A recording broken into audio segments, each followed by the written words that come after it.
Meningkatkan kualitas sumber daya manusia Bali yang berkualitas sebagai motor penggerak roda ekonomi daerah merupakan hal penting yang tidak boleh luput dari perhatian dalam membangkitkan ekonomi Bali di tengah penanganan COVID-19 saat ini. Dikti Wilayah 8, Profesor Dr. Inenga Dasti Astawa menekankan, saat ini Bali harus mempersiapkan kualitas sumber daya manusia yang dimiliki sebagai usaha nyata untuk berkontribusi dalam perputaran roda ekonomi daerah. Apalagi di tengah pandemi COVID-19, selain memberikan perhatian penuh terhadap semua upaya penanganan COVID-19, juga harus dibarengi dengan meningkatkan kualitas SDM Bali.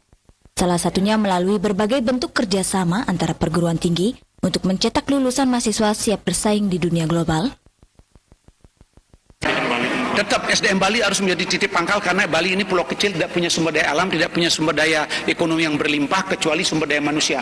Salah satu cara untuk meningkatkan ekonomi Bali apalagi di tengah-tengah pandemi adalah bagaimana menggenjot sumber daya manusia untuk berkualitas, karena sumber daya manusia yang berkualitas itu adalah motor penggerak segala aspek kehidupan.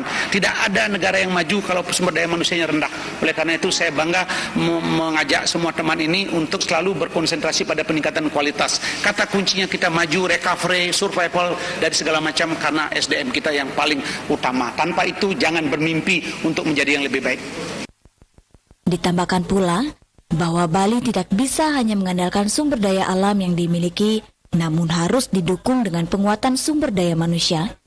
Salah satunya diwujudkan dengan semangat penanganan COVID-19 sehingga Bali sudah masuk PPKM level 3 yang memperbolehkan dilakukannya pembelajaran tatap muka terbatas dengan tetap disiplin mengikuti aturan protokol kesehatan. Nantinya SDM Bali bisa berkembang dan menggerakkan ekonomi di situasi sulit sekalipun. Juliana, Bali TV.